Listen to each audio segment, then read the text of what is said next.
All right, so I'm going to do a super quick intro and then we're in. Yeah. All right. Hello and welcome to 646. My name is Dawson McManus. Thank you so much to Treblecock Studios for letting us record here. Thank you to Pet Rock Radio for distributing the show. And thank you to Mad Sound Dynamics for sponsoring the show. Do not forget to use your promo code 646 at checkout to get your 10% off. That's www.madsounddynamics.com. Almost botched it, but I got through. Okay, this is awesome. We have Propter Hawk in the studio. Hey, guys. Hey, Dawson. This is it. Already I've had a riot hanging out with you guys and listening to you play, which is going to be tacked on at the end of the show. And of course, I'll send you the finished product of all of this so that you can cut it up and use it however you want to use it. Nice. So, guys, introduce yourselves. I'm Alec. I play guitar. Hey everybody, I'm Mallory and I am the lead singer. Hello, I'm Brian and I play bass. And I'm Jimmy, and I also play guitar. And it's really fun music. When you sent me the pitch package to do it, which thank you so much for reaching out, by the way. I don't know who it was. Was it you, Mallory? It's a collective, Yeah. Okay. but it might have been Brian Yeah. that was doing that particular round of pitches. Okay, cool. I really appreciate it because I was unbelievably sick at Gusapalooza, so my memory is a little bit spotty. I was on antibiotics and I had viral bronchitis. I was really fucked up. Yeah. It was a super fun but also super rough weekend. Yeah. So I was like, that name sounds familiar. Why do I know the name Propter Hawk? I'm like, well, send me a pitch package, man, and I'll listen to it. And then as soon as I heard it, I'm like, oh, yes, I know who this is. Fucking A, let's do that. Because you guys are this really awesome kind of, your blues, your rock and roll, you're like a little bit of punk almost, kind of. Like, I really, really, really dig it. It's a very fun sound, and there's a nostalgia to it, but it's also super original. And I get the feeling that not only is there at least one literary geek in the group, there's also probably a couple theory dorks too, by the sounds of some of the chord choices and the harmonies and all that kind of stuff, which it's basically checking a lot of boxes for me personally. I'm like, yeah, okay, cool. So I'm very, very glad that you guys reached out, and I'm glad you're all able to make it, because this is already, like, unfortunately, I feel kind of bad, like we've already burned up a lot of good potential material just hanging out and shooting the shit while we were getting everything set up for sound check, because, like I already said, you guys have recorded 4 tracks that are going to go on the end of the show, so you'll have to switch over to the streaming platforms. Sorry, everybody that's listening on the radio. It was great. You guys are fucking awesome. Appreciate it. You have a new single out. Yes, we do. Time Won't Wait. Great tune. Yep. Thank you. Yeah, it's a new original of ours. We're really happy about, and we have another upcoming single on April 4th. It's called Sorry. Oh, nice. And this is all lead up to an EP that we're doing, also called Sorry. So Nice. it'll be a 4-song EP, and right now we're looking at having that out in June. Cool. Yeah. Very cool. So this will come out with plenty of time to not only promote the new single, but also the EP in general, which is, I'm glad I get to, in very small part anyway, help a little bit. So we appreciate that's it. cool. We appreciate it a lot. And we have a big release party at the Horseshoe Tavern April 4th, and got some wicked bands on the bill. Got the Commoners, Cold Weather Captains, and Dylan Gray. So it's gonna be a really fun night. I'm just going to check my calendar. Mark that on the calendar immediately. Fucking I A. will look over your shoulder and watch you do Yeah. it. So, Yeah. April 4th. all right. It's in there. I'll send you a ticket link. Propter Hawk at Horseshoe. Yeah. It's going to be fun. That's not how you spell horse. There's just a silent U in there, I think. Yeah. All right. That was, I'm curious about your writing process. Who, is it like super collaborative? Does somebody come in with a seed? How do we get from the ground to the I would studio? say it's definitely a mix, and I think it's kind of evolving over time as well.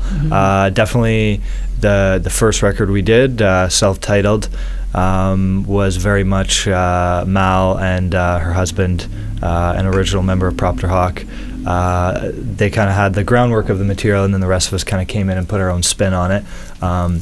There are a couple originals on there that were external, like Brian and I, or one that I wrote. But I think it's kind of evolving now. Like I think the EP is a little bit different. It's definitely much more of a collaborative process. So like Time Won't Wait, the new one that came out, is kind of an old one that Brian and I had actually in our Peterborough days. Oh, nice. That we had, and kind of revamped. New lyrics, new chorus, new kind of motif, and brought back to life. So yeah, as I said, it's kind of a ongoing, ever-changing process, but definitely something very collaborative. A lot of the time, somebody will bring in kind of the skeleton of a song, and then we all it goes through everybody's filter and comes out on the other side, and here we are. So Brian and Jimmy, they're kind of the harmony specialists there, and Jimmy very strong with arranging and that kind of thing. Very cool. Yeah. Nice. So, sorry, super quick. You guys are Peterborough. Hang on, there we go. There's the split angle. You two are originally Peterborough locals? Well, I went to Trent University. Oh, so okay, I cool. lived in Peterborough for 5 years, and that's actually where I met Alec. Yeah. Okay. And So I'm from Fenland Falls, and then I moved here. I lived here for a couple of years. Okay. Yeah. Did you used to be in a band called Television Road? No, but I know who you're talking about. Okay. That's another tall, skinny guy that isn't me. Oh, okay. I'm sorry, man. You kind of look like a dude that I thought. I think I know who you're talking about. A bass player, I think. I can't remember his name. Oh, maybe. But anyway, not I. What was the band called when you lived in Peterborough? Because you look super familiar. Yeah, it was called The Ramblers. And we played a show together called The Secret Show at Gorilla Studios. Yeah! I didn't have a beard back then, so... Holy shit! That's so cool! So I think it was The Ramblers... and then Broken Harmony. Yeah, that was the band that I was maybe in. Connor Clarkin. No way. Yeah. That's a funny connection. I know, it's Secret Show. It was at the Monocle, or... When I can't remember Well, there was the a venue. couple. There was a couple. So there was one at the Spill, I believe, right? The Spill, yeah. There was one with the Spill. I think the and one then that I did with you guys was at Gorilla. Gorilla, yeah. Gorilla, yeah. Which That's was so funny. Dave's Yep. studio. Yep. Wow! Yeah, I know. How crazy is that? That's crazy, yeah. Because I remember watching your band a few times. I was actually a fan of Broken Harmony. Oh, back really? Then. Yeah. Oh, Yeah. thanks, man. That's cool. Yeah, that was a weird group. It was fun because we were stylistically super ADD. There's no real lockdown on the genre. It was just what do you want to play? Let's fucking do that. It was I don't know. We'd go from a James Brown tune into a Stone Temple Pilots song and just be yep, that's it's just in the set because it is. And the originals were also all over the place. Wow, that's so funny. Yeah. Okay. Yeah, Small World, yeah. That is why because you had a bit of facial hair at the time too, right? Probably. Okay, but that was pre-beard for you. Pre-beard. Okay. Brian was pre-beard, but Alec has It was a little more stubbly, but it was definitely there. I was doing my best, Yeah. I'm still trying. I'm still working on it. It's not it's not smooth. So when did you guys all hook up and form this iteration of the band? Well, so I would say we started around 2020. It actually started out with me and Jim, and then Andrew, my husband, who was previously in the band. But we were looking to add a bass player to our group, so we actually put an ad out on Kijiji. Oh, nice. And Alec responded to the ad, and being a guitarist, we weren't actually looking for a guitarist, but he came to play with us, and he was fantastic. So we were okay, we're going to bring you into the group, but we still need a bass player. So Alec obviously knew Brian. Right. And then Brian joined our group, and it's kind of been that iteration since, around 2020. So nice. number of years now. Yeah, and I started playing drums in the band, Right. which was an instrument that I didn't know how to play at the time. I just joined Mallory and Andrew. We just rented a rehearsal space. They had a couple ideas, a couple covers. I said, I'll get behind the kit, and kind of learned how to play the drums with this band. Wow, Yeah. that's really cool. Well, necessity is the mother of invention. Yeah. Now I play guitar in the band, but Yeah. it's a more natural fit for me, but Sure. it's nice that I can still occasionally step in if we need a drummer for something. Yeah. Yeah, that is a really handy ace in the hole. Yeah. So you started as a guitar player then?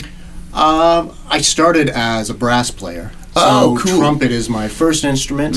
I played all throughout elementary school, high school, and university. Right. But then along the way in high school, discovering rock and roll and seeing like older kids playing in rock bands made me want to start learning the guitar. For sure. And it was just a much more natural tool for songwriting. So Then trumpet, yeah. Yeah, then picked up piano and drums and other things along the way.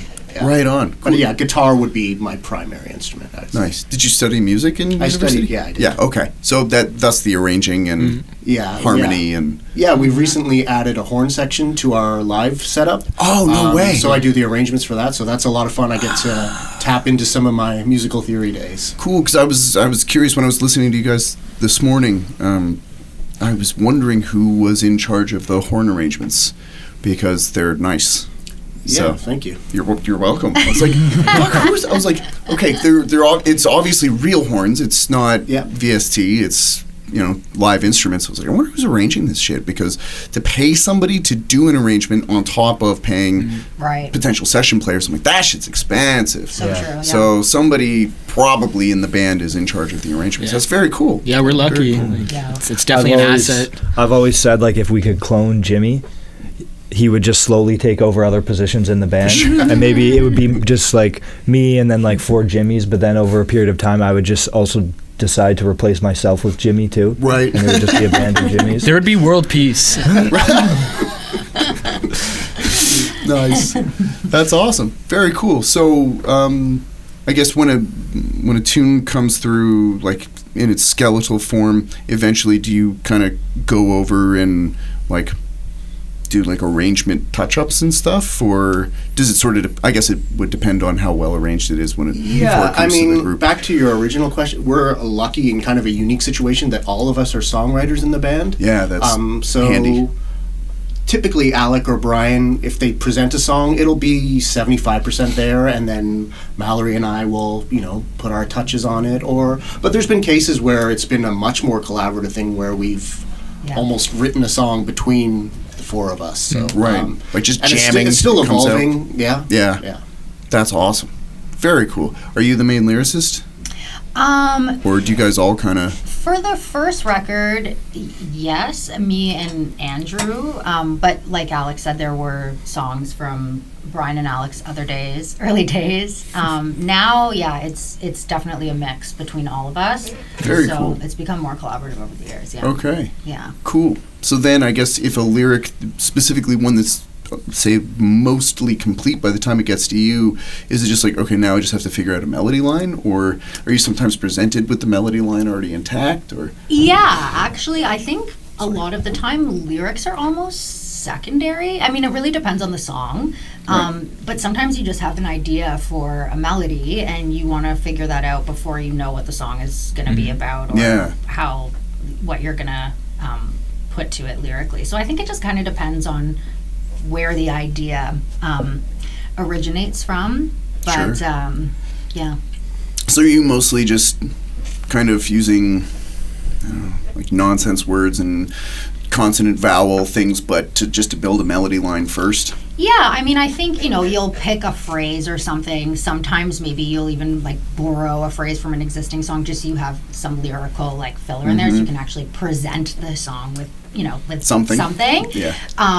But generally speaking, I would say the majority of the songs that I presented to the group, with the initial lyric structure, it evolves significantly by the time we've actually put out the song.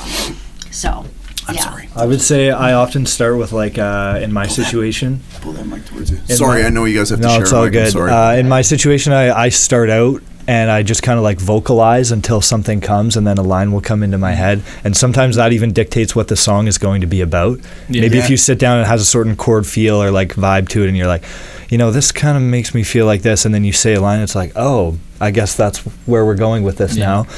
And I'm not always as good at this, but if you surrender to that and just let it come out of the sky, then you often end up with something better than you would have originally.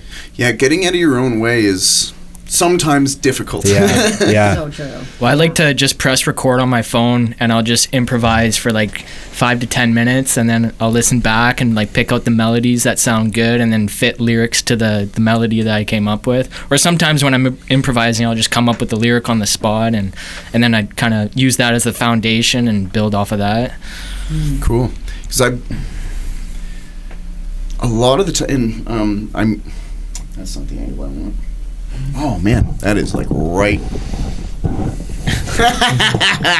Oh well, doesn't matter. Nobody needs to see my face anyway. A lot of the time, bands will have, not always, but a lot of the time, bands will have like either really killer instrumental stuff or really good lyrical content, and it's not often that it's both. God, that doesn't sound nice to say, but so it happens. It happens, and Yes. but I found myself not only going like, oh, cool, when I was, especially in headphones, right? I'm a very big headphone by myself kind of listener when I'm really trying to dive into something. I don't want external distractions. I want things to, I don't know, I want to hear them in a similar fashion that if I was the person writing it and mixing it and all that kind of stuff, it's like, this is how I would want an audience to ingest this, and I try to ingest other people's music the same way. There were times where there were certain lines where I'm like, fucking good lyric, good line, that was nice. Like there was one where I got sepsis from when you tried neck wound. Sucked out my soul. Yeah. Yes. I was like, that's a good fucking line. That's a good line. And Thank you so much. a lot of really cool wordplay, a lot of good metaphor in a lot of stuff, and also something that I'm a very big fan of is, and I don't know if maybe I'm reading into it, but it seemed to me anyway, there's a lot of anti-establishment lyrical content. I was just like, yeah, Right. nice. Yes. Like, not only like just fuck working for the man, but also kind of like fuck the man in general. It's like, yeah, right on. I like that. And really play, but not all of it's really severe. Like some of it's very tongue-in-cheek, which I like as well, because sometimes people take themselves incredibly seriously, but that does not seem to be too much. Like, not to say that your stuff isn't serious, but it's like you're not afraid to be, I guess, playful about it. Yeah. Yeah, it's always nice to have a bit of a sense of humor in lyrics, but that's very difficult because you don't want to be goofy. Yes. You don't want to be silly lyrics, but you also want to show that that person's probably kind of a funny person in real life, you know? Yeah. Yeah. And to very, I guess, clearly state, like, hey, I'm pretty smart, without seeming pretentious, is also a bit of a tightrope, I think, for a lot of people to try to walk. But I find like you guys pull that off quite well. So you've obviously got a really good handle on music theory. Who else in the band is like a real theory dork? Because it's like there are, no? Really? Yeah. Certainly not me. Just intuition. Yeah. No shit. Feel. So like in terms of your bass lines then, because I went to school for bass, jazz bass performance, so I'm a little bit biased with where my ear immediately goes when I listen to stuff. Are you like a really big fan of guys like Paul McCartney and John Paul Jones and Roger Waters maybe? Well, John Entwistle. I really only became a bassist with Propter Hawk. I played guitar for 15 years. Oh, wow. Okay. So I was just starting out on bass with this band, but I feel like I play bass how I would solo on guitar, just a little more melodic. And so, but Paul McCartney is definitely inspiration for me. Rick Danko as well. Yeah, that makes sense. Yeah. Yeah. Okay, cool. So it's like, there are some influences that I'm hearing here, especially because a lot of your stuff is pretty blues-based. Yeah. But it's not just a stock walking line, like a Chuck Berry walk line. It's not just that. It sounds a lot more like a Paul McCartney-esque line where it's like, here's like, I'm drawing a blank on the tune title, but it's like, and It's like it's a 1/4 for the most part chord progression. Is that Oh Darling? That's immediately on the Beatles song is Oh Darling. Yeah. Okay. Yes. But like there's a our tune. tune. You guys have a. If You and I Could Be As Two, Darling. maybe the second one on the record. Oh, Theater of the Whole World. Probably. That's the one. Yeah. Thank you. Yes. Yeah. I was like, fucking Oh Darling, right on. That's awesome. So it's, Yeah. it's that kind of stuff. I love that kind of shit too, where people aren't trying to hide their influences when you just wear them on your sleeve. I think is really awesome. Yeah. So I think a lot of the time I'm just humming out a bass line and I just try and like match it to when I'm singing. yeah, And that works for me. very cool. Yeah, Brian's an incredible bass player. Especially when I was playing Don't, drums. Jimmy. Don't do it. Especially when I was playing drums, having my first time playing the drums, getting to play with Brian was always a pleasure every night. It was just Right. Yeah, sometimes I would just lock in on what he was doing. It's like for a guy who's not a bass player to come up with those lines was pretty amazing. Yeah. Well, and coming from being a guitarist first, not all the time. Obviously, there are exceptions, but a lot of the time when a guitar player picks up a bass, they sound like a guitar player with a bass in their hands. And you're like, it's not the same thing, Yeah. bro. Don't do that. Yeah. So very cool, Yeah. man. Very cool. Yeah, I love bass. I'll never go back to guitar. Yeah? Right on. I love it, yeah. Stay in the low end with me. Yeah. Yeah. Behind the scenes. Yeah, man. The underappreciated, unsung hero. Sometimes you come out and you say hello. Yeah, And then you yeah. go back in. Yeah. Hello. Right? Very cool. Very cool. How old were all you guys when you got started in music in general? So for me, this is actually my first band. No shit. Yeah. Cool. So I'm kind of late to the game. I always had an interest in music, listening to music, like more so than playing it or anything like that. But I always enjoyed singing.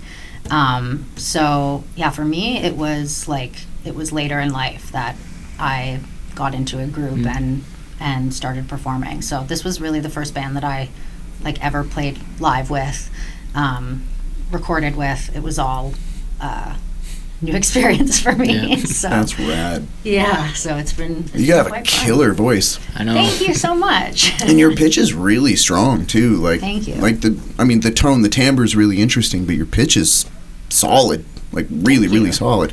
So that's just what it was straight out of the gate for the most part. Yeah. I mean, obviously, over time you get better at things the more you do it. But like for the most part, that's just you. Yeah, I mean, I never did lessons or anything like that. I took some musical theater classes for fun when I was in elementary school, but that Right. was the extent. Or I would sing karaoke drunk, at Sure. bars or whatever, which is good experience. But outside of that, no. It kind of, it's just how I came. Wow. What's crazy, even in the studio, she's nailing it 1 or 2 takes Yeah. max, which is pretty wild considering, right? That's great. But that's the only skill I bring. So no instrumental I can't play an forays. instrument. A tambourine, That is true. I'm starting to play the tambourine, so I've got a few. I'm learning, Yeah. Nice. but I was able to somehow sing, and now I play in a band, and that's kind of. I feel like sometimes I fell kind of backwards into it because I'm certainly not as well versed or into the whole theory and everything as these guys are. So it's really nice for me to be able to work with really talented musicians, because I think if I was on my own, I wouldn't know what the fuck I was doing. Well, So thanks, guys. Thank you. It's cool when that happens. Actually, I'm in a band where the lead singer and keyboardist, she's only been doing music really seriously for 4 years now, and she's awesome. Her name's Sarah Jane Riley. I don't know if you guys know her. Feels like that sounds Sounds familiar, familiar. but yeah. She's great. She's an awesome songwriter. She's got a really killer voice, and she's fucking great. And she's only been doing it 4 years, like I said. But some people just have really good ideas and also have the guts to be like, I'm gonna to do this. And it takes, for anyone to get on stage, regardless of how much training you've got, because you could be a total basement shredder, but you could get on stage and just shit the bed because of nerves. So true. So, it takes a special kind of crazy person to get up there and be like, fucking look at me! It totally is. Yeah.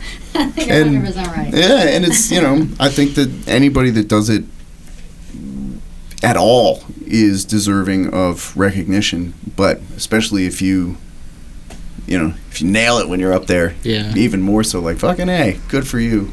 Because it's, yes, it's play, but it's difficult. It's not easy shit. So, especially if you go, if you go really hard all the time, it's, it can get,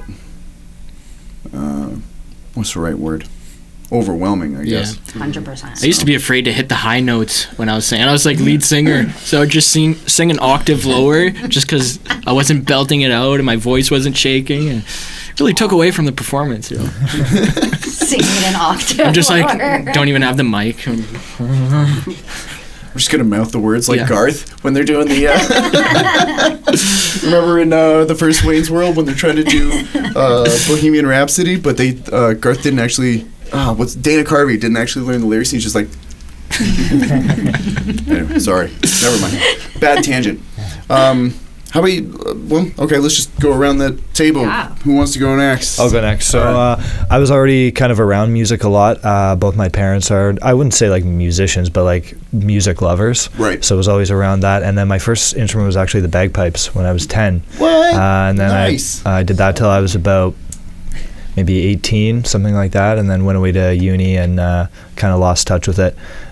We need to bring that back, I'm just saying. Yeah, Anyway, yeah. please. Well, we'll figure that out for sure. Do you still dabble periodically? I still dabble. Like I could pick them up and play for like a family event or funeral or whatever, but it's not necessarily an instrument you can just like. It's not like an acoustic guitar you can just pick up and be like, I know the C chord. Like, it's many say it's the most challenging instrument in the world to play because it's very, very hard to play the bagpipes. But anyway, and then when I was maybe 14, 15 or so, got really interested in like, the Who and the Beatles and that kind of thing. And I heard a lot of Who. I gotta say, I was like, this is British Invasion, and I love it. So, yeah, anyway, absolutely. keep going. Yeah, and got into guitar, and then got a little group together. We played around, parties and garages and that kind of thing. Yeah. And then came here to Peterborough and got involved with playing with Brian, and had a couple bands here, and then a couple bands in Toronto, and then now here in Propter Hawk, and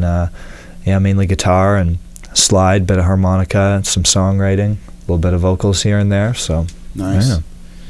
All right. Yeah.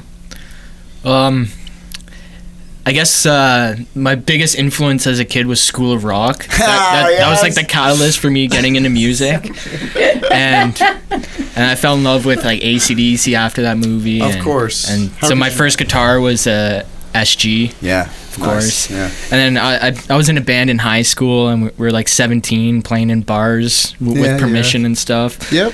But that was my introduction into being in a band, and just after that group I just fell in love with music, and I left to go to university, moved to Peterborough, put out a Kijiji ad, met Alec and a couple weirdos, but it's a hit and miss with Kijiji, I'll tell you that. But, Yeah, dude. yeah, you want to jam?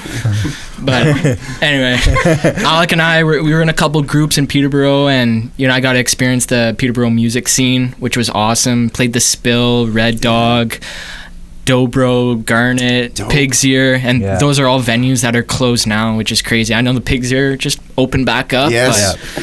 But it was a really cool music scene when I was going to school here, and Yeah, it was really quite strong at that time. it was yeah. really strong, like a ton of bands, and Yeah. There's still a lot of bands here. There's just fewer places. The Piggy's back. Yeah. Red Dog is gone. Yeah. Spill's long gone, unfortunately. There's a place called Jethro's that used to be the Sapphire Lounge. okay, yeah. Black Horse too. Yeah, Black Horse is still around. we actually played there. Yeah. Place. No shit. Yeah, 2 Okay, years cool. ago. It's a great spot. Yeah. Yeah. The venue's still going. Market Hall's still going. Yeah. Showplace is still around. Gordon Best. Gordon Best is cool. still exists, and I feel like I'm missing something. I'm sorry. I'm sorry. I don't know where to look. I'm sorry, cameras. To whoever's venue I've forgotten. But yeah, there's still a few. But that's pretty rad that you would have not have experienced the Trashateria, though, I imagine. Either No. of you guys are probably too young. No. Trashateria. Yeah. Sounds I'm a little intriguing. sad that Yeah. I didn't experience the Trashateria. It was so great. It was this like really grungy underground place that I used to play as a teenager. I was in a Rage Against the Machine tribute when I was like 17, Oh, yeah. Thank you. I think. I was the Zach De La Roca. Oh, good Yeah, for you. and That's what I want to be too. Just saying. right? No, yeah, sorry. if for no other reason than his glorious hair. That's 100%. It's so good. It's so good. It's so good. I'm so jealous. But you guys know the song "Freedom"? Off the first record. Off the first record, yeah. It closes out the last. It's the last tune that closes out the album. There's a scream that he does. He's, "Freedom, yeah." I'm not gonna do it for real, but like I don't want to clip too badly on this. Do it. But freedom, yeah, right, kind of thing. He's like doing that. I don't want to go too hard right now, but I screamed so fucking hard that I threw up on stage, Oh, and that was not too weird for the Trash. that's so rock and roll. And yeah, and everybody's like, yeah. Yeah. And then the booker comes up after, and he's like, hands me a mop. Yeah. Yep, that seems right. It was so gross. Thank God it was our last song. But anyway, yeah, the Trash was fucking awesome, and I am super bummed out that it's gone because now it's like a burger joint. Yeah. So, sorry, and then I don't. That's pretty much it. Then at Propter Hawk, and life is life good. changed forever. Life is That's good. true. Yeah, we're all best friends now. Jimmy. Yeah, I love Rage Against the Machine, by the way. Fucking A. People are always surprised by that because Yeah. I'm never surprised. They're the when only people love band of Rage. that genre that I do like, but I do Same. love them. Yeah. But yeah, for me, I started playing trumpet at 4. Wow. My dad played trumpet, like in Okay. brass bands and things. So Nice. I would always pick up his trumpet, and he would teach me a couple little things. So he's the one that got me started with like musical theory and being able to read music. Right. But then, like at 8 years old, not because of any like family influence or anything, I became obsessed with the Beatles, and they just Nice. took over my life. They still have taken over my life, Yeah.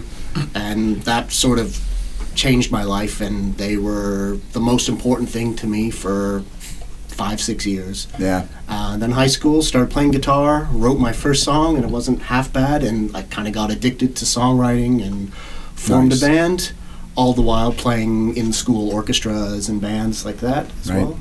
And continued my education into university and studied music composition and classical. I really love classical music too. Sure. But all the while I was still playing in rock and roll bands. Yep. I played in a band with Mallory's husband, Andrew, who was a former Propter Hawk member. And we did an album together, and then that eventually merged into Propter Hawk. So Wow, that's really. Oh, actually, something I would love for you guys to explain because I think it is super. Okay, cool. We got tons of time. Every once in a while, I check the clock just to make sure. I know what this question is. I love where the name Propter Hawk came from, but I would like someone in the band to. To explain. Yeah. Okay, well, I'll do. take this Oh, one. yeah, no, please. We actually recorded our answer, Yeah, let me. pre-recorded it. So it is a fallacy, a logical fallacy. The full term is post hoc ergo propter hoc. So the Hawk is actually spelled H-O-C originally, but we changed it to H-A-W-K. And it's Latin too. And Yeah. that's right. It's Latin. So yeah, Propter Hawk kind of just became this like cool psychedelic-ish band name, but it means therefore because. Yeah. Yeah. So kind of cool. And that's the extent of Yeah. my Shout out to my Socrates. knowledge. He's a cool dude, actually. Yeah, super Smart cool. guy, yeah. Yeah. Yeah. Did a lot. Well, he had some time to think. Yeah. He didn't go anywhere for a little while. Yeah. You know, he was he was a little preoccupied physically. Yeah. So sorry if he was in jail for a super long time. I actually I was lucky enough to go see his cell, which is Oh my wow. god. yeah, That's amazing. Yeah, he was fucking dope. It was really How cool. was the cell looking? like I wouldn't want to spend the same amount of time that he did in there. It would have been pretty rough. So yeah, it's not nearly not as big as you would hope. Yeah. And just carved out of rock and That's big, insane. big gate made out of iron stuck in there, and you're just like, oh, cool. And you're just a little bit of bread, a little bit of water, and you're just sitting there going like, Thinking therefore because about the universe. Yeah. you know? Yeah, pretty much. Yeah, and quite the polymath too. Not just a philosopher, but he was a mathematician and all that kind of shit, and a tactician as well. Yeah, very cool dude. So I'm actually I'm a bit of an uber nerd, especially for Greek mythology and stuff. So when I heard, read the name Propter Hawk, I'm like, fuck, I bet that's what that's about. So very cool. Yeah, we get not everyone knows how to say the name. Like, I feel like we get a lot of variations on Propter Hawk. Sure. Like, people will be like, what's your band name? And I'll say Propter Hawk, and they'll be like, oh, Proctor Rock? And I'm like, close. But Yeah, you got it. It's fine. That's it. That's great. Nice. Yeah. When I had a question and then I lost it. I'm sorry.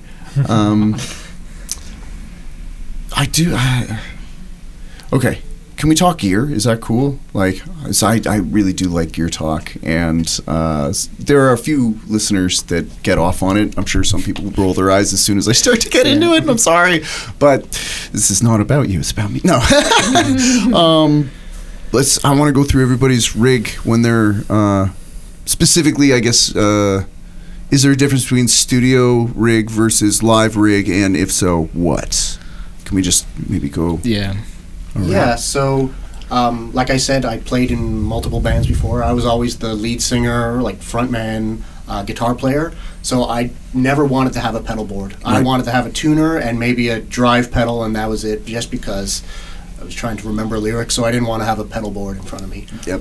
But when I took over guitar in Propter Hawk, that was the first time I built a pedal board, so that was kind of unique. Alec's much more of a gear guy than I am, so he kind of helped me out with some key pieces.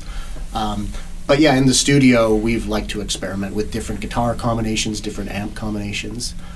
Right now, live, I play Telly. Not sure what year it is, early 2000s or so, into a Hot Rod Deluxe. Oh, nice. And I have a couple pedals. I've got like a delay pedal and a drive pedal and a couple other things that I don't really know what they do. But Oh, okay. Nice. This is so dorky, but what kind of picks do you use? Or just everyone whatever? I can find in my okay. pocket. All right. Do you have a string brand or gauge that is a go-to? I've been using a little bit of a heavier gauge. I've been using 12s on the... Holy shit. Holy, I didn't know that. Yeah. 12s. Yeah. God 12 damn. to... It's like the Ernie Ball... It's called Heavy Bottom or Yeah, something. yeah. Yeah. I just get paranoid of breaking strings live, so Yeah. Right, I use so you the should heavier gauge. play with And guy wires then. I haven't broken a string since. Broken so string I'll song. keep it, yeah. Holy fuck, 12s, dude. Yeah, that's why whenever there's like an option for a solo, I tend to... Alec, you want to take this one? Right. I don't want to be bending those high E's. Yeah. I can see why. Just a half-step bend would be a real feat of strength. Holy shit. That's awesome. Cool. Yeah. I wish I could give you more because you're a bassist, but like I'm very simple. Like I plug in to whatever amps available. Yep. But I have my Music Man bass and just medium gauge strings, Ernie Ball, and I don't really use pedals. I probably should, but I got my pedal board stolen. That sucks. It was a custom made pedal board. I spent hours on it. I even painted it, little flames on it. Anyway. I know that pedal board. That Yeah, I know. When? With my compressor pedal, I had an octave pedal. Where? Probably out of my garage, to be honest. Oh, I'm sorry to hear that. But anyway, Dude. that guy, I hope you're listening. Like, just give it back. At this point, I don't even care. I'm not mad. Just give it back. Do you want me to kill him? I'll find him and kill him. Yes. No. Allegedly. Yeah. Allegedly, yeah. I'm not blinking when I say no. But yeah, that's pretty much it. I use Alex Cousin's Godin, and I've been borrowing it for about 7 years. Yeah, at least. So it's pretty much mine now. Yeah. And We'll see. but yeah. He's not even mad anymore. Just give it back. Yeah. I'm sorry. That was. Little throwback. Yeah. But Alec, this is your domain here. Mal, anything? I mean, Microphone? I Yeah. have a Shure microphone that I plug into the cable and I hold it. I don't use a stand. That's about the extent of Yeah. my 58? my rig. Is it a 57? No. The like straighter one without the Is it a without the 58? ball. I used to know the number. Does it have Yeah. the ball cap on top, or is it more of a? Oh, it has the ball it cap. has the ball yeah. cap. Okay, yeah. it's probably a 58. 58. Either SM or if it has the blue. It's the SM58. It's the SM58. Yeah. There you I go. forget I said 57. That was really embarrassing. That was your, 57s sound really cool. I was one. that was your old one though. Like you just bought a new one recently. That's You had the true. I 57 have and the Sennheiser. Sennheiser. Yeah. Yeah. Yeah. That was a good one too. Yeah, Sennheiser makes really good stuff. SM58s are great. 57s are really cool too. They sound awesome on guitar amps and on snare drums as well. And they have a really interesting sound for vocal because they are such great instrument mics that it gives it a little bit of a natural distortion Oh. when you sing through it. So Interesting. yeah, just a different gain frequency on it. But they're cool mics. I like them. Yeah. Okay. Noted. Yep. Yeah. Not super exciting from my Yeah. end. Doesn't need to be. You just Yeah. I don't know. You just singing. You know, Yeah. I'm just singing. Yeah. Not just. Sorry, I shouldn't have said that. But like in terms of heavy duty effects rigs, not typical for a vocalist. Right. It's really easy for me to set up and tear down. Yeah. It's pretty light And work. I like to keep it that way. Yeah. Why not? Why not? Cool. Yes. What do you? I guess I'm probably the gear guy in this band. I but, noticed yeah. there are a couple of pedals that I want to specifically talk about, but Yeah, I'll work backwards. Yeah. Okay, so amps. During a lot of the recording, I have a 71 Trainer.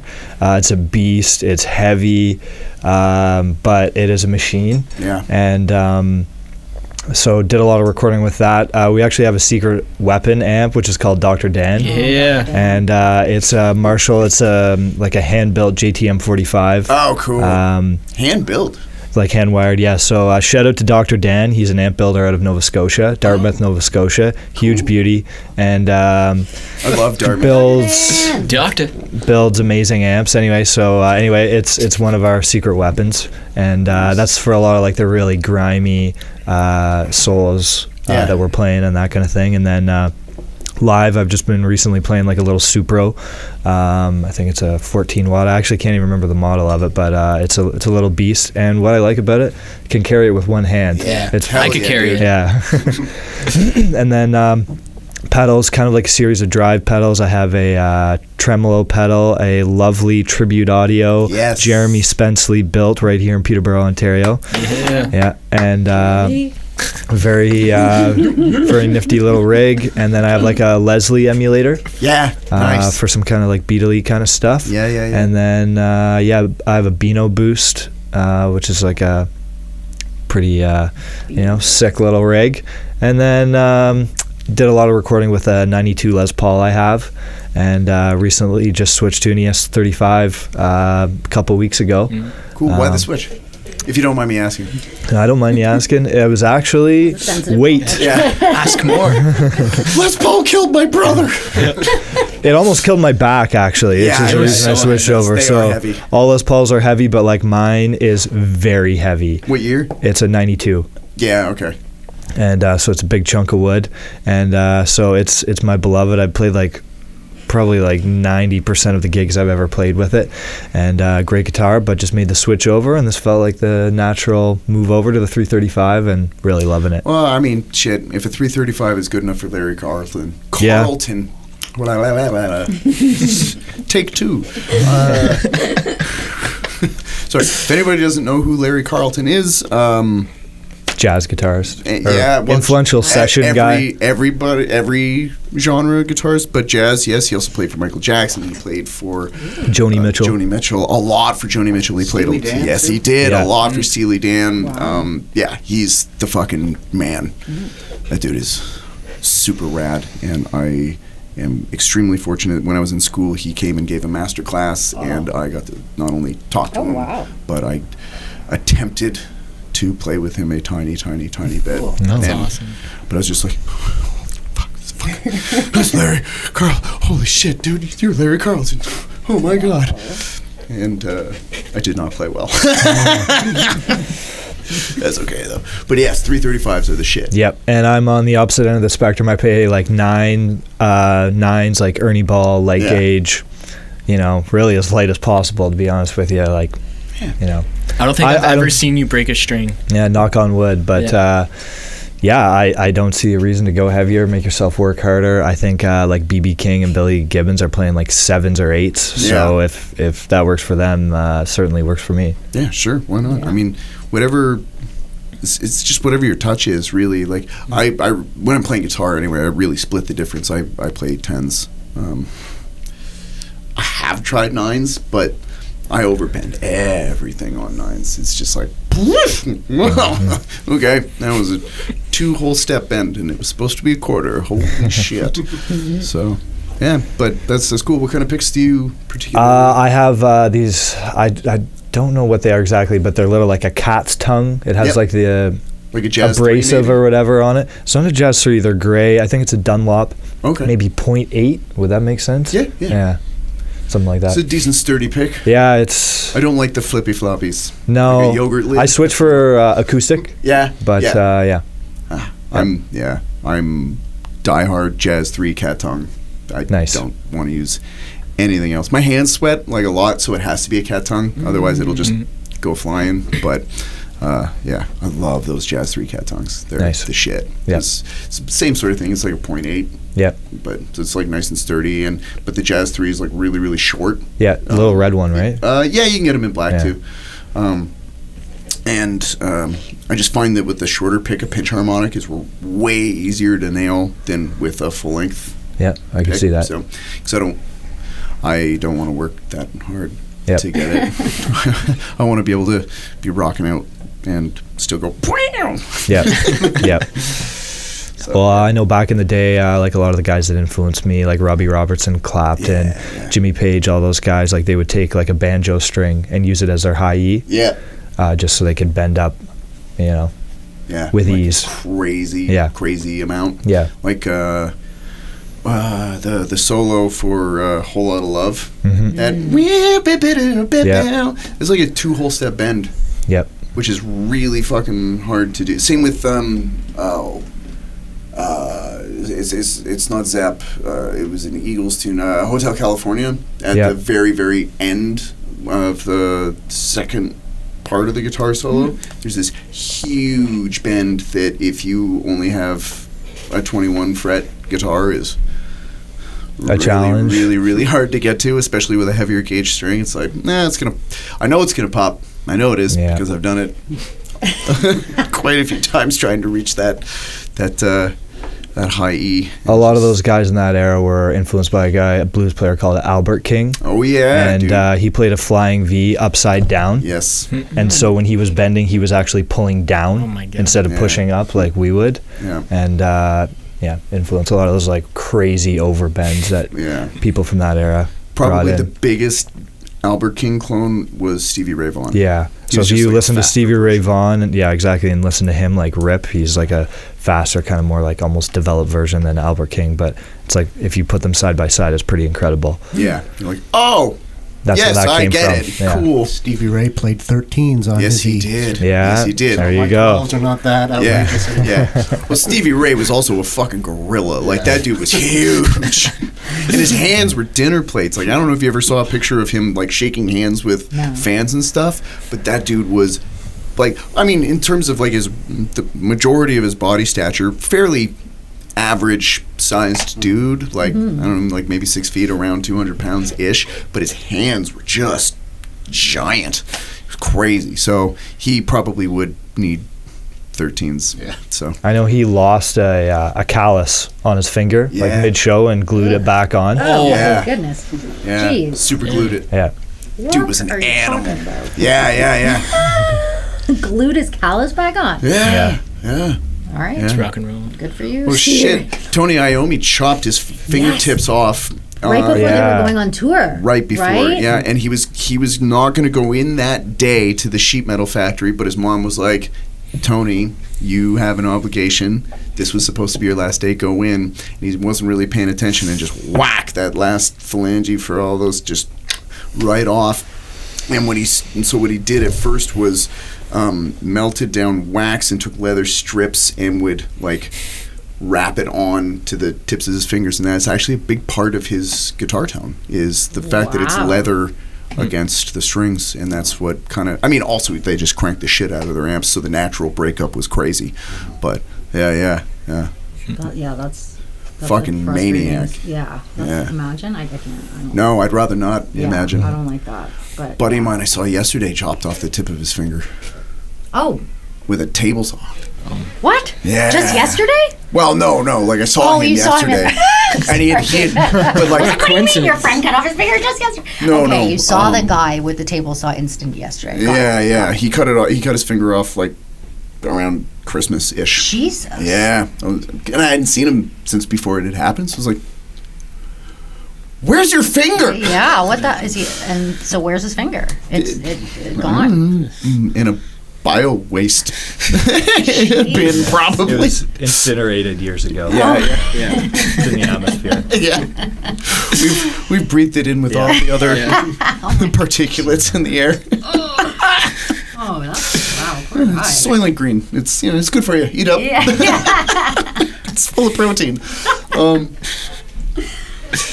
Yeah, that kind of shit freaks me right out. Me too. Yeah. That's why I stopped doing construction when I was like 19, because it's like I saw a dude, guitar player actually, he was giving me shit for always wearing big heavy work gloves all the time, and as he was ripping on me for it, he was cutting zip ties, and he goes and just completely opened his hand with an X-Acto knife. I was like, whoa. Yeah. Just give him your glove after. No, he ran pretty quickly. He just ran out of the room. I was like, holy shit. And so after that, I was like, I'm going to get my 2 weeks. Yeah. That's fucking upsetting. Because he had very minimal, but he had some nerve damage and it's crazy. Changed the way he had to play. Really? Yeah. Wow. So I was like, woo, shit. That's really unfortunate. Yeah. To get, Yeah. It's too bad. I was like, I think I'm done with this profession. Also was not good at it. I was a shitty carpenter. Yeah. So it's like, I'll just play my bass. It wasn't meant to be. Yeah. I'm much happier not doing construction where everything is trying to kill you. So right. Yeah. I mean, that or break your bones or chop limbs off and shit. It's too hazardous. Yeah, I know. Yeah. Like a trip to Australia, really. Yeah. Right? Oh my God. Yeah. Everything there is just trying to eat you. Yeah. That would be cool. Do you guys have any tours planned? Speaking of Australia? We're basically just getting like a summer festival season set up. Nice. And basically just in like the logistical admin part of that right now. And fortunately got all our applications in at a good time. And as you know, that's the type of year when all these kind of things start to come to fruition. So we're just kind of working that out. Yep. Yeah, a couple hits. And nice. And looking forward to getting that going. So cool. Yep. Do you want to talk about any of them yet or no? Oh, well, I guess we technically can. We're playing Departure, which used to be Canadian Music Week. They just rebranded, changed the name. So we'll be playing Departure. We got NXNE right now. North by Northeast. Yeah. Yeah. Oh, yeah. Sorry. We should, Say that again without me talking over you so that people know what that means. You got it. North by Northeastern. Yeah. There we go. Cool. Yeah. Sorry, there is a lot of jargon, and I'm sorry for anybody that's like, what the fuck are they talking about?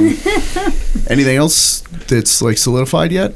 Well, actually, while we're here, we actually made it to the next round for Tall Trees Festival, which I believe is out of Bracebridge, and we actually made it into a voting competition now, where essentially fans or listeners can vote for bands that maybe they want to see get a feature spot at the Tall Trees Festival. So playing with Sloan, the Strombellas, a few other bigger acts like that. Fantastic. So if you're out there listening, give us a vote. It'd be very much appreciated. Where would they go to see you there?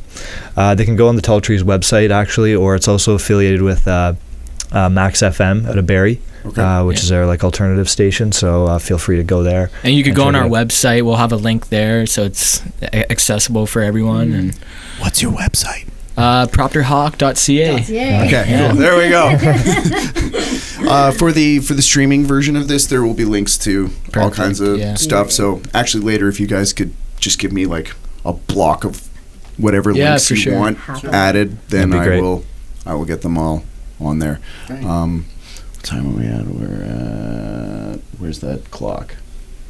55. Oh shit! This is a perfect time to start putting give us all your social media stuff, all the links where people, because for the radio version, because the radio is only an hour long, so Yeah. we're coming right up to the end of that. So if everybody wants to give not only band social media but individual, that would be great. And then if you guys want to continue to hang out, we can go into overtime for more shooting the shit for the streaming stuff and get more into the nitty gritty of songwriting and all that kind of stuff, because I like to geek out on that, and I think other people do too. Let's do it. Awesome. Okay, let's just go around the table and do social medias. You can find me at Alec McEachern. Cool. Is that like IG and Instagram. that's it? Yep. That's Okay, it. cool.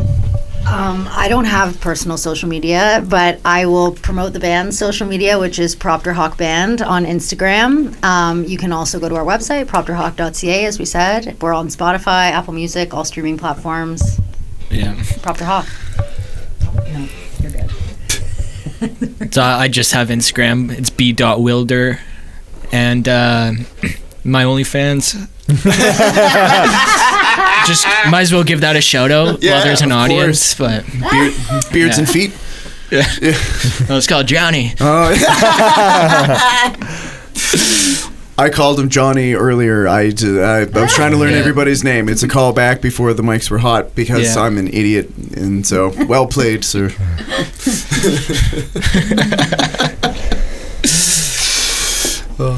Well done. And I have Instagram as well. It's Jimmy Ruddock. That's it. That's it. Yeah. Okay. Cool.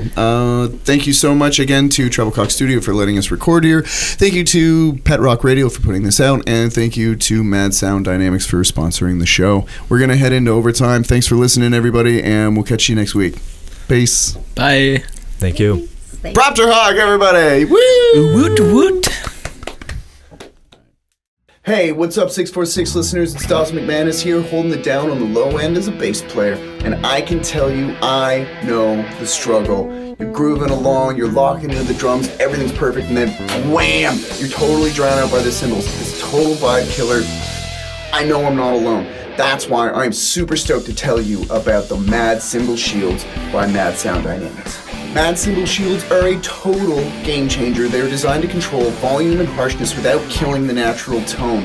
That means drummers can still go all out with their energy and passion, while the rest of us, bass players, singers, guitarists, keyboardists, etc., actually hear ourselves in the mix. And sound engineers, they are gonna love you for cutting down on the cymbal bleed from literally every other mic on stage. Drummers, listen up. Don't hold back.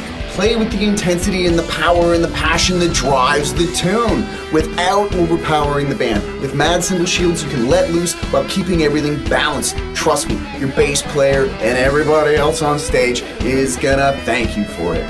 And because you are part of the 646 family, Mad Sound Dynamics is giving you a special exclusive deal. Use the promo code 646 at checkout on madsounddynamics.com and get 10% off of your order. That's right, better sound for the whole band and at a discount just for tuning in. Looking for the perfect gift for your drummer? Give them something everyone will thank you for. Check out madsounddynamics.com today, and don't forget to use the promo code 646 to get your 10% off.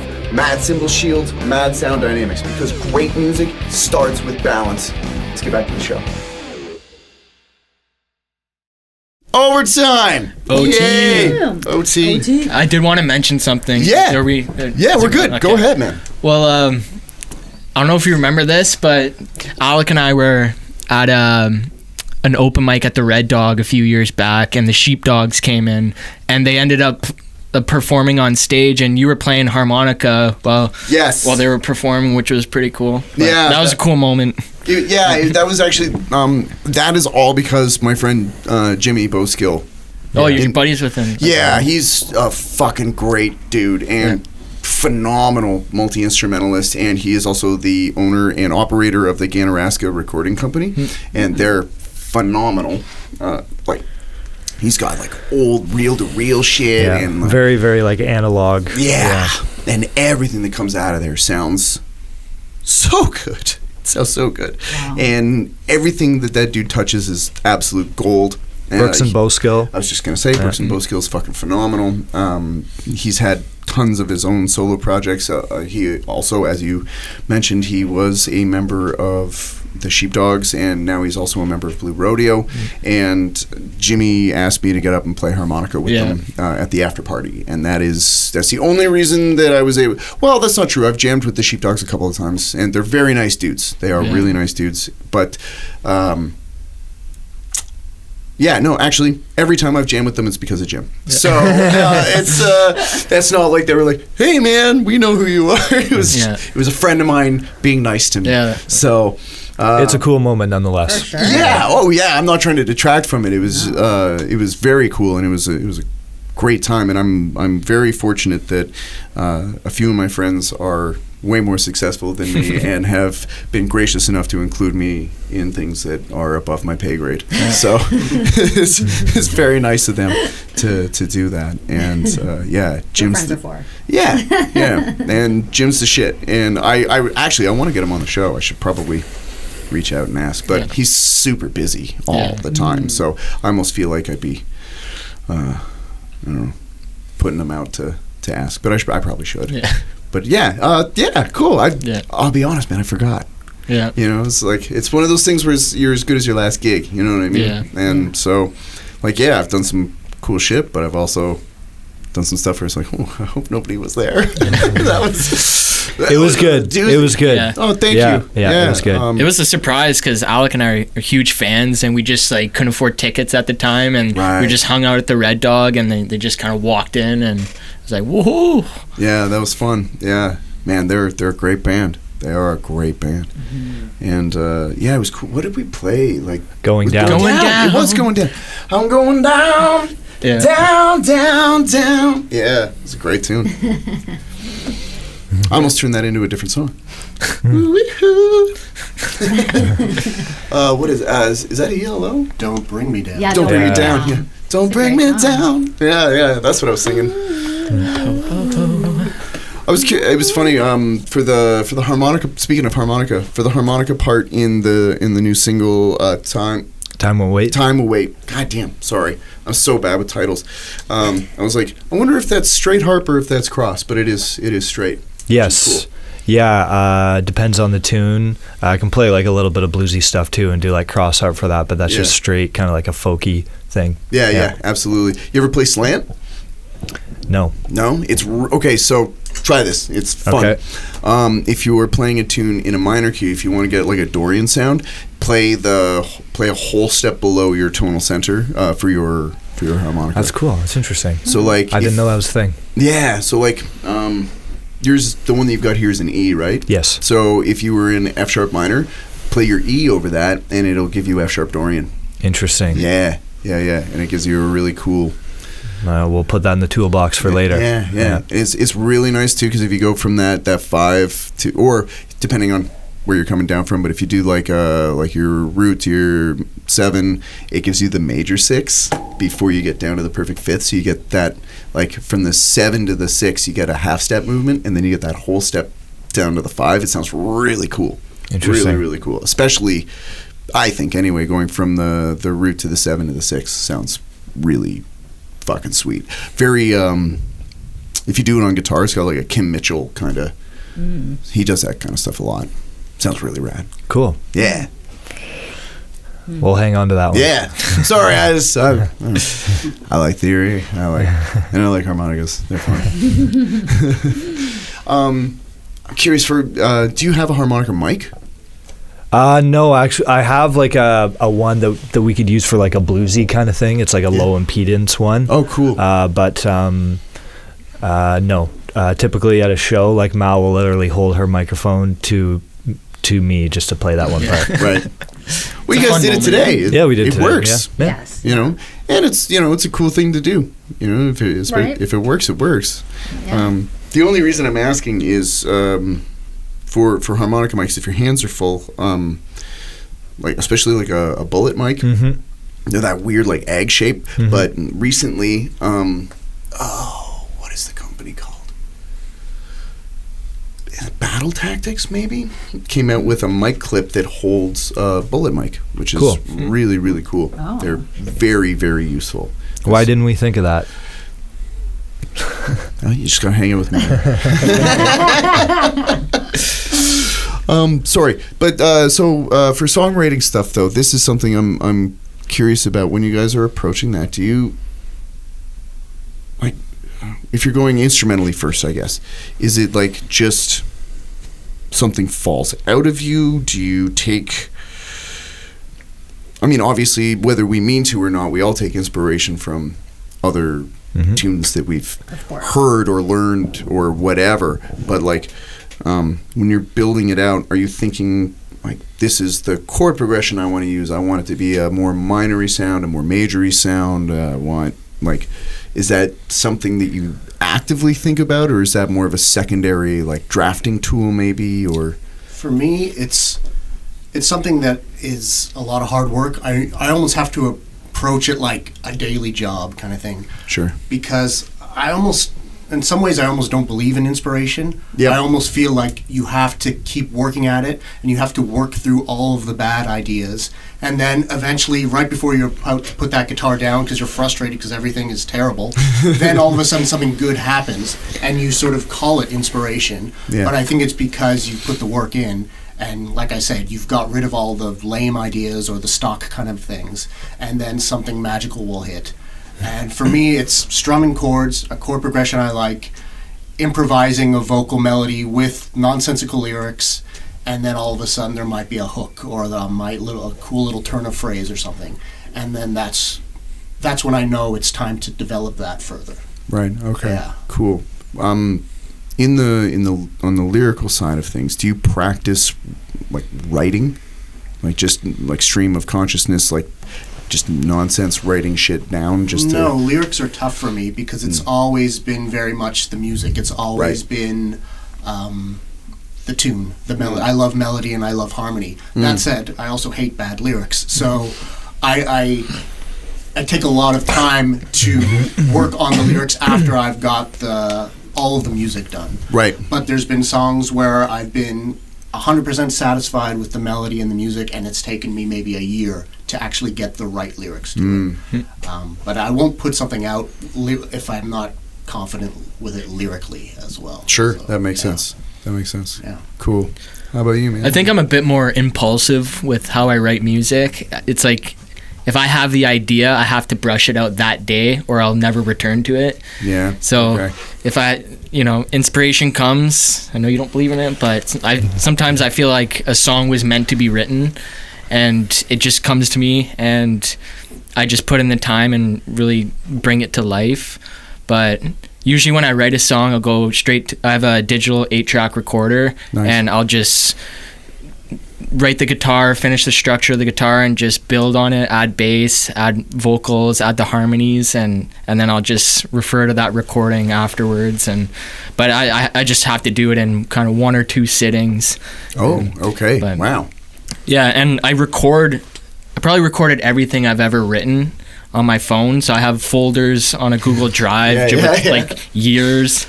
And sometimes I'll refer to old songs that I recorded, like maybe if it's a verse or chorus, and I'll just start piecing ideas together from like 10 years ago to more recently. And sometimes that's like a different approach. But Yeah. Okay. Cool. yeah. I'd say mine is like closer to Jim in terms of like it's very like almost like a slow moving machine. Like Yeah. for me, it's like a puzzle that the song already exists somewhere, but you have to find your way to figuring out what it is. And so I would say I very rarely like I don't know if I've ever like just sat down and like written an entire song in a sitting. It's very much like I'm developing it, and then I come back the next day and develop it more and keep going. It's very like a slow moving process. Sure. In terms of inspiration, it can be, there have been times when I hear a song that just like really moves me, and it's like, I want to try and write a song like that. Yeah. And most of the time when you do it, at least in my experience, you come up with something completely different. Yeah. You just use that as a starting point and it kind of it takes you from there. And then like my lyrics, they're all, I would say a lot of them are true, or sometimes I even like imagine a situation. Right. But I would say a lot of the time they're about like either myself or like people I know. Yeah. And then sometimes for like lines and stuff, like I know you're a poetry guy, like pull out a poetry book and just sometimes it's a line. Maybe it's just a word that gets you to that next one. Yeah, yeah. And yeah. Yeah, I get that. Sometimes you hear a word and you're like, ooh, all right. That's it. Okay. And then you're off from there. Yeah. For me, it's definitely a mix. Like, it really depends on the song. I agree with you. I have never sat down and written a song start to finish. That's just not how my brain operates. So I'm definitely putting together songs in pieces. Like, I'm coming up with a verse, and then I'm coming up with what I think could be a chorus or whatever. I guess the hard part for me is, I think, to be in a creative space, like, you can't be also judging what you're doing at the same time. And sometimes that's really challenging for me, because I'll be like working on something and I'll just be like, oh, this is shit. Like, what am I doing? Like, I don't like this at all. Sure. So sometimes, like, it's just about, like, I think, like Jim said, like, just kind of putting the time in. Yeah. And, understanding that, like, I don't know, you're going to have to take some cracks at it. It's not just going to come all in one go. But was that what was that? It was a train. It was a train. Okay. It was a choo train. It was a choo-choo train. But I also Disney's coming out. Yeah, a little bit. Yeah, that was very Disney-like. I don't know. I can't remember what I was gonna say, but yeah. Little bits at a time, putting in the work. Yeah, little bits of time. Oh, and definitely the lyric. Sometimes lyrics are typically secondary for me, but sometimes you see something or you get an idea for something that really does like inspire a song. So like, Sure. for instance, like "Clean Old Fashioned Hate," which is one of our songs. I love that tune, by the way. It's Thank a you. fucking rad song. Thank you. There it is again. There it Somebody is. must be obstructing the track. Somebody must be obstructing the track during me speaking. Yeah. How? What an inconsiderate prick. But yeah, that's damn. Yeah, but "Clean Old Fashioned Hate," is actually Spring a reverb. Spring reverb. I'm sorry. No, don't be sorry. It's just difficult for me to get through this point. Clean old fashioned hate. Clean Old Fashioned Hate. That's actually a rivalry between two college football teams in the U.S. No shit. Yeah, and I was like, I just fucking love that so much that I want to write a song about that. So sometimes it really just depends on that song and kind of where the inspiration starts from. That's great. So are you a big football fan then? No. Oh. I just came across that phrase and I was like, this is so cool. Like, I love this. Clean Old Fashioned Hate. Wow. So, yeah, no, not big into football. Hey, wherever you get your inspiration from is where you get it Right? from. You never know. Even different people, jamming with different people, they might inspire big you in time. different ways. 100%. Yeah. I love collaborating with a lot of people, and Yeah. that's how I get my creative juices out sometimes. Yeah. That is something that I really like about session work is you work with so many different people and you hear so many different spins on maybe a similar sort of seed of an idea. Like, I mean, how many billions of love songs are there? But everybody has a slightly different lens that they're looking through. So when you get to play on a bunch of different ones, you're like, oh man, that's a fucking good idea. I'm gonna log that for later. Yeah. And I don't know why I picked love song. I've written one love song in my entire life, and it was all right. It was all right. It was all right. Yeah, I don't know. I don't know why I really dwell on like usually darker material. What's the love song called? Oh, the love song is called "Tonight." Very nice. Tonight. Holy shit, that's how it goes. actually very. The hook's like tonight. That's funny. Oh, it's years old now. My wife and I would always say, "I'll see you tonight," and because we work very weird hours from each other, and I was getting ready to go on some tour in the U.S. and she was sad that I was going to be gone for, it wasn't that long. I was only gone for like 3 weeks, or going to be gone for 3 weeks at this time. And I was like, I'll see you tonight. And I just went, tonight, I'll see you tonight. She's like, oh, that's cute. That's really nice. Okay, bye. And she left, and I was like, that's not bad. And I just picked up a guitar, and I just immediately started playing, and then I finished it on the road, actually, with a little bit of help from my bandmates, and it is also the only borderline country song I've ever written. Oh. And yeah, it was interesting because like most of the stuff I write is like pretty heavy. Like it's not metal necessarily. Well, that's not entirely true. Some of it's like pretty fucking metal.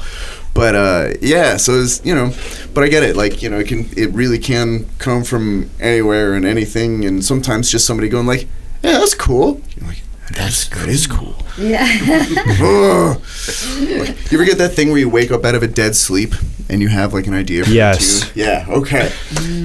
I have a pad and pen next to the bed. Yeah, that's a great idea. I need to start doing that. Because like, how many times have you gone like? I hate I've lost a couple hits. Yeah, guaranteed. Just because you hear something magical in your head, and then you get up and something happens. You don't have an opportunity to get to that recording or get to that acoustic guitar, and you're like, I'll remember it. It's too good, and then poof, it's gone. I recorded that on my phone once. I woke up and just hummed something, and the next morning I listened to it, and it was just like, I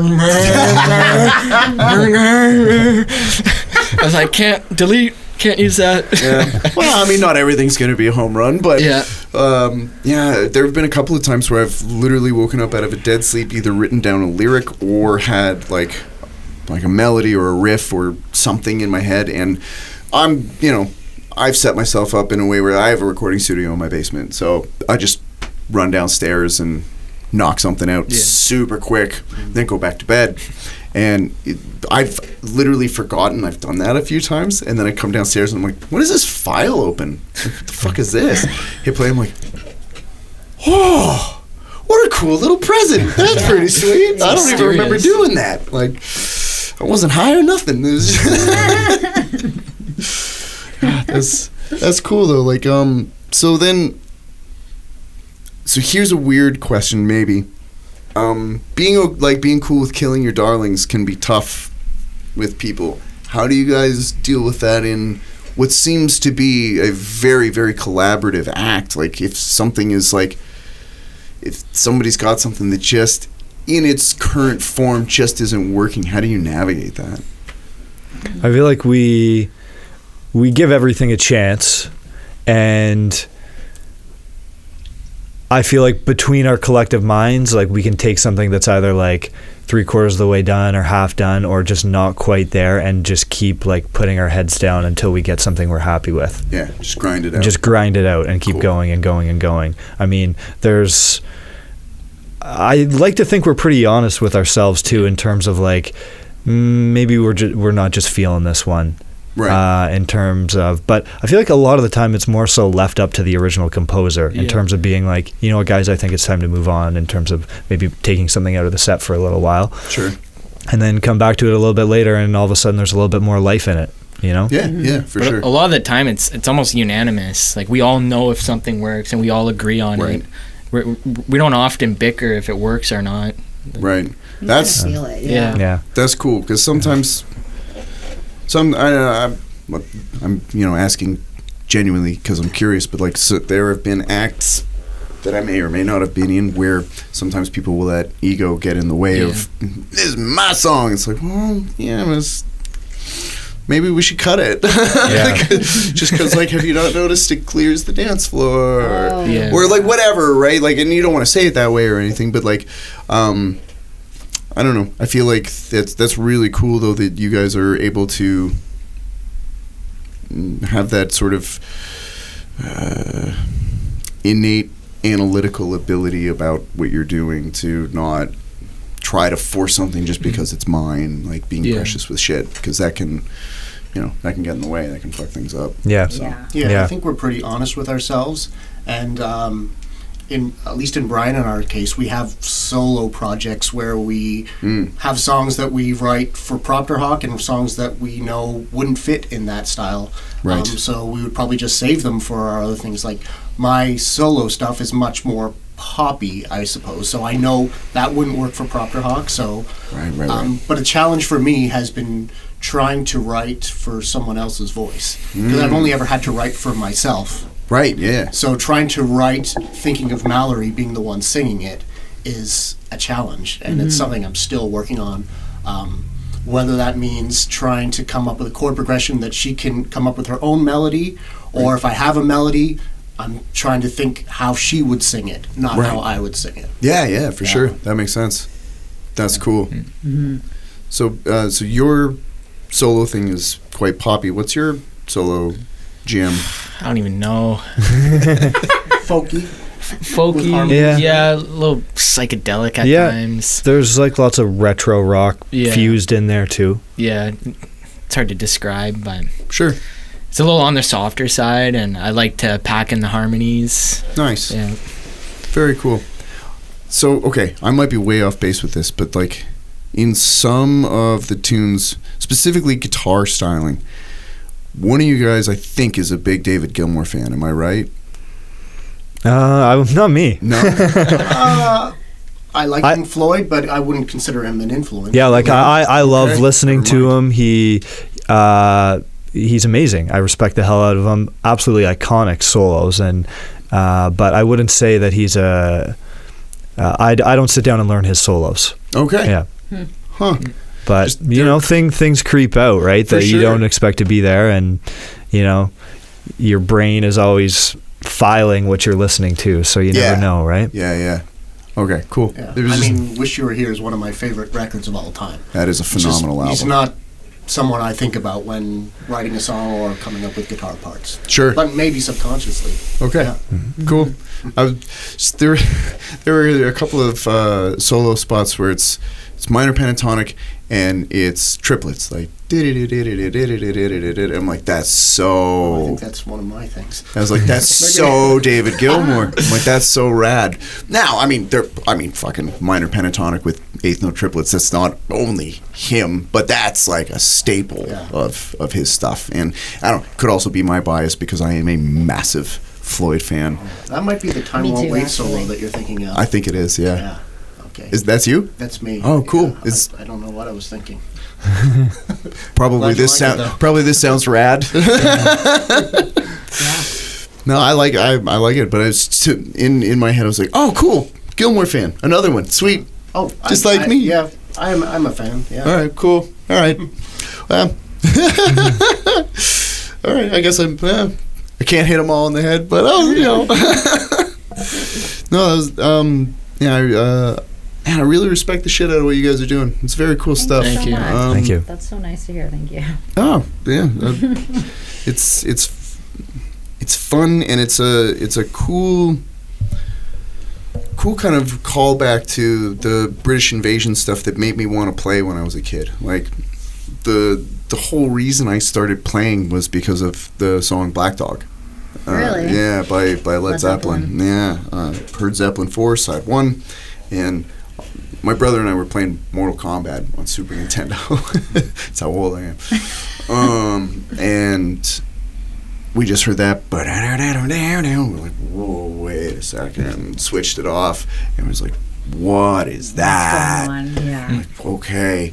And so our dad got us guitars. And then my older brother was like, I'm the lead guitar player. You're going to play bass. It's like, I don't want to. And then luckily, Older energy for sure. yeah, big time.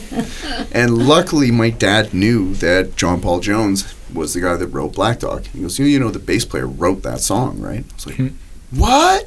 Okay. And so after that, I was like, hell yeah. So, and I hear a lot of that kind of just British invasion in general in what you guys are doing, and it's cool. It makes me feel like I'm 12, and that is, for me anyway. I'm a big kind of retro nostalgia. I love all that kind of stuff, and anything that can. And it's neat to almost time travel in a way to put yourself back in that place when you first started playing and like why you first started playing. And when I was listening to your record, especially this morning, because today was the first time I did it in headphones, and I was like, man, this really sounds like the shit that made me start. So it was a real treat to listen to. And Thank you. We appreciate That's a that. huge Thank you. compliment. Oh. Thank you so much. Yeah. Well, cool, because I don't give them freely. I'm very critical. I'm a mean old bastard, and I respect it. And all my students would tell you that. So no. Well, thank you. No, but no, you guys are really fucking cool, and I can't wait to have you back, and also very excited to hear you at the Horseshoe. That'll be fun. Yeah. Really looking forward to that one. That'd be Yeah, awesome. cool. Who else did you started to list some of the? It was the Commoners. Yes. And they did a tour, a UK tour with the Sheepdogs. Oh, nice. So Okay. really looking forward to having them on the bill. And then we have Cold Weather Captains, good friends of ours. Okay, and, cool. I'm not and familiar with them. They're really cool. And Dellen Gray, yeah. I don't know them. Four either. band bill. Cool. Yeah. Nice. Yeah. What time's the show start? Doors at 8, Right. and then first Go band to- on probably 8:39. Yeah. Yeah. It's probably going to like 1-ish. Yeah, one. So Cool. a lot of music. Yeah. Nice. Very cool. Very cool. Well, I'm really looking forward to that. That's going to be great. When does the EP come out again?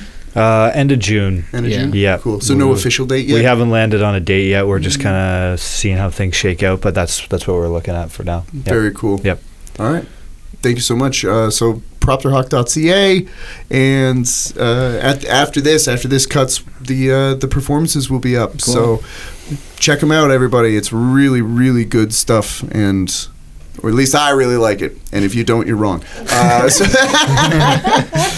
So thank you guys again so much for coming in and doing this. I know it's been a long morning, Yeah. but Thank you. This has been so much fun for us. Yeah. cool. And honestly, anytime you guys want to come back and promote more stuff, I would love to have you here, and we'll make it happen. Yeah. So Thanks a You're a lot. great host. Yeah. Oh, Glad to do this that. was awesome. Cool. So much Well, fun. I don't know. It's fun. I like to just nerd out on tunes and all kinds of stuff that is, I don't know, it's just what I'm interested in. And if I think it's neat, I don't think my tastes are too unreasonable. I assume other people will think it's cool too. So, Yeah. and I don't know. You guys are just rad as shit. So, thank Thanks you a so lot, man. much. This has been a real treat. I appreciate it. And again, thanks to Treblecock for having us here. Thank you to Pet Rock for putting this out, and thanks to Mad Sound Dynamics, where you can get all of your drum apparel needs. All right. Nice. Have a good one, everybody. Bye. 1, 2, 3, 4.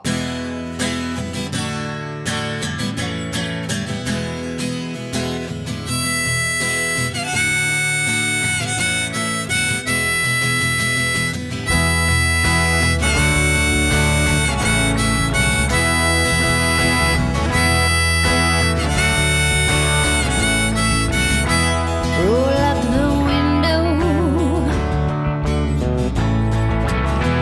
and get that cold wind away. Put on a new face and put some mouse to race. And time won't wait much longer. Yeah, we got no more expectations. Let's come over the hill. Yeah, yeah. No need for salutations. There's no magic pill. There's no magic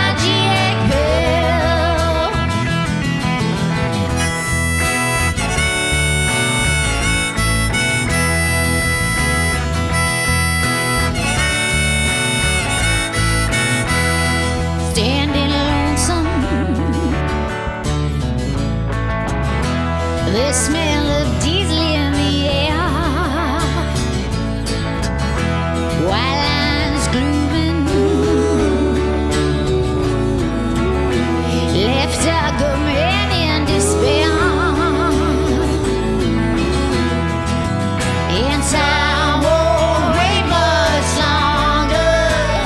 Yeah, we got no more expectations. Let's come over the hill. Yeah, no need for salutations. There's no magic pill.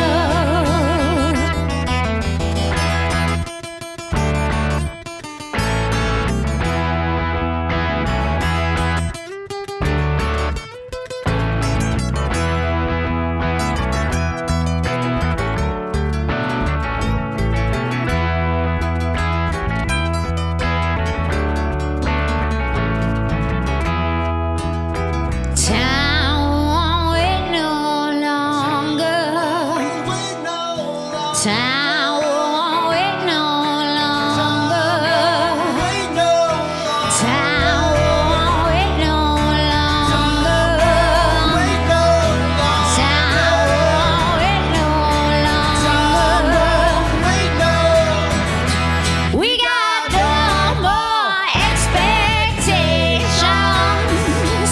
Let's come over the hill. Yeah, no need for salutations.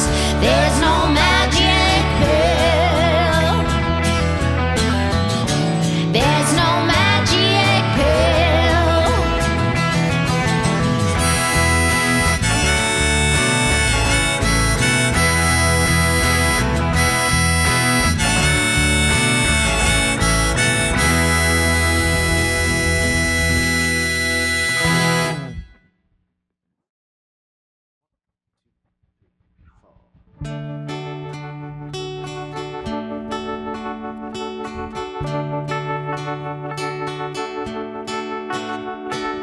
Days go by and fade into the night. Oh, I don't know why you're not inside. You stop by when the morning sun is bright. Oh, it's all alright. You're not that tight. When you go out tonight, when you go out tonight, I can tell you right. I can see it in your eyes, despite the things you do. I'll be waiting there for you.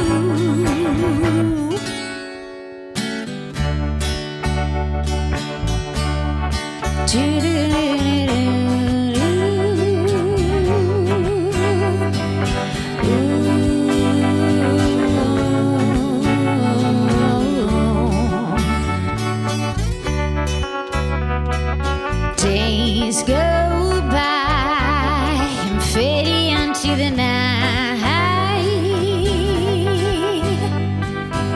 Oh, I don't know why you're not inside. When you go out tonight, when you go out tonight, I can tell you right. I can see it in your eyes, despite the things you do. I'll be waiting there for you. I can tell you right. I can see it in your eyes, despite the things you do. I'll be waiting there for you. Ooh.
that you're stumbling.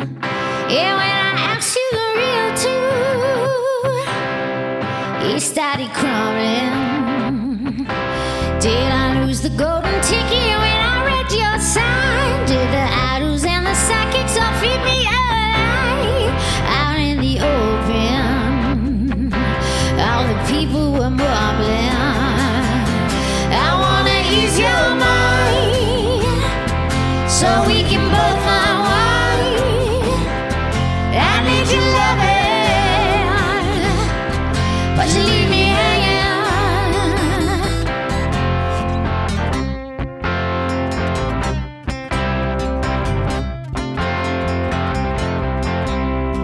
Cards on the table while the grass was growing. Through the white lies and fables, you dipped your toe in. Did I really stand a chance past the line in the sand? Are you digging for a diamond or a flash in the pan? Cards on the table, hands were fumbling. I wanna ease your mind so we can both unwind. I need your loving, but you leave me hanging.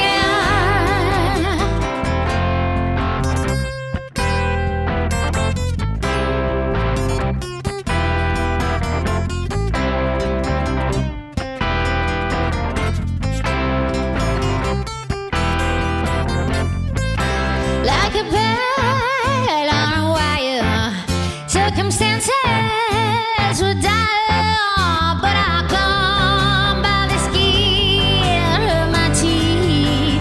I wanna ease your mind so we can both unwind. I need your loving, but you leave me hanging. You leave me hanging.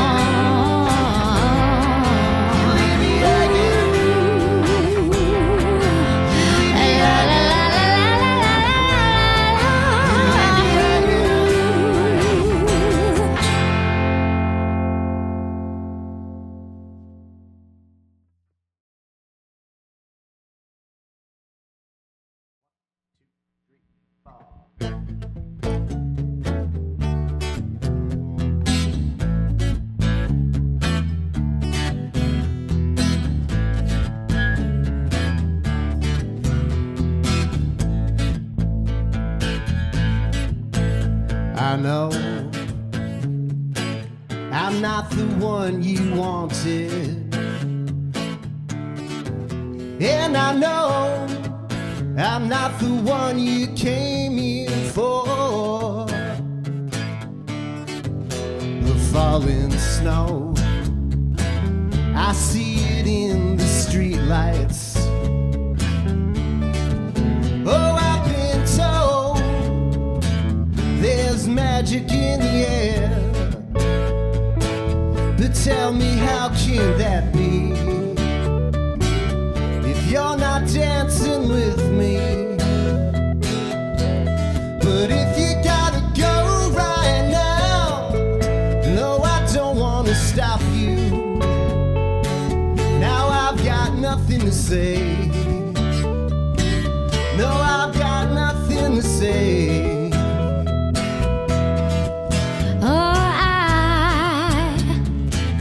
Don't care to hear the bells ring.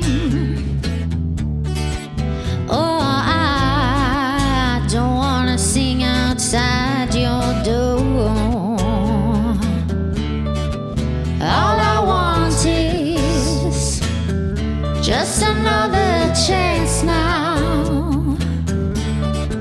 so that I can try and make you mine once more.